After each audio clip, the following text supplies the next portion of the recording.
12-pane vintage farmhouse windows and peered inside. She saw mantel clocks, vases, watches, a brass spittoon, and an ornate Victorian lamp, its opal glass ball lampshade hand-painted with roses. None of it looked particularly inspiring, but the shop was definitely a one-of-a-kind place.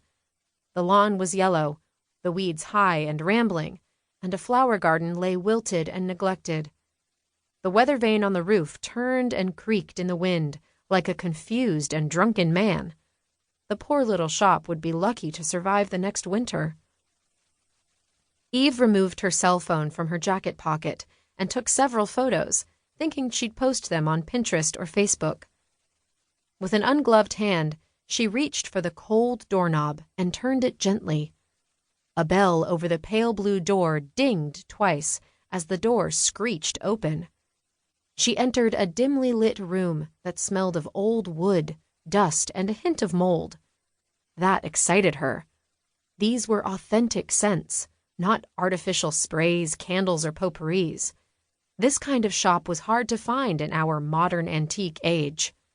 She closed the door and allowed her eyes to adjust from bright sunlight to a place of shadows where things were hidden, shy of light, and waiting to be discovered again.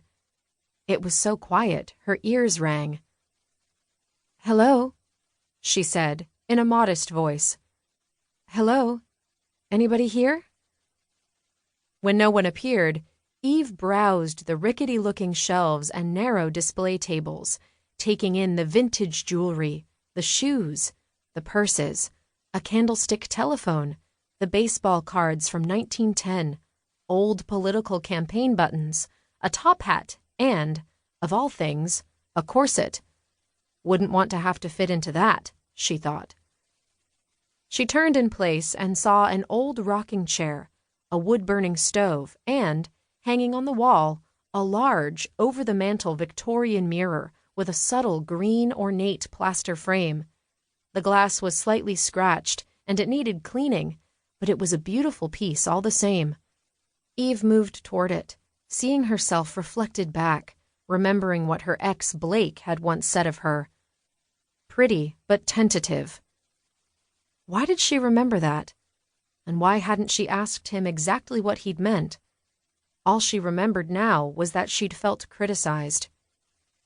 Eve had just turned 30, and this long weekend getaway was one of her birthday presents to herself. Her friends thought she'd get lonely traveling alone, but Eve seldom got lonely when she traveled and explored. In many ways, she preferred it.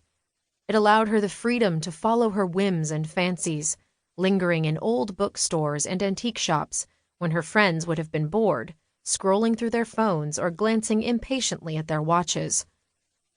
Eve drifted closer to the mirror and examined herself. She had a heart-shaped face, a broad forehead, strong cheekbones, and a small chin. Her straight, honey-blonde hair fell loosely around her shoulders.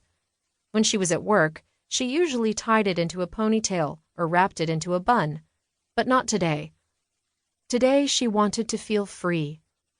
She shook her head and glanced again at the mirror. Her lips were small but full, and her eyes were blueberry blue.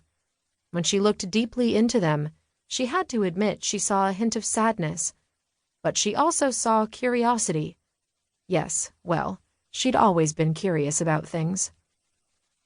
She stood back and studied her figure. She was 5'6" tall, looking quite slim in her fitted jeans and tight cream-colored sweater.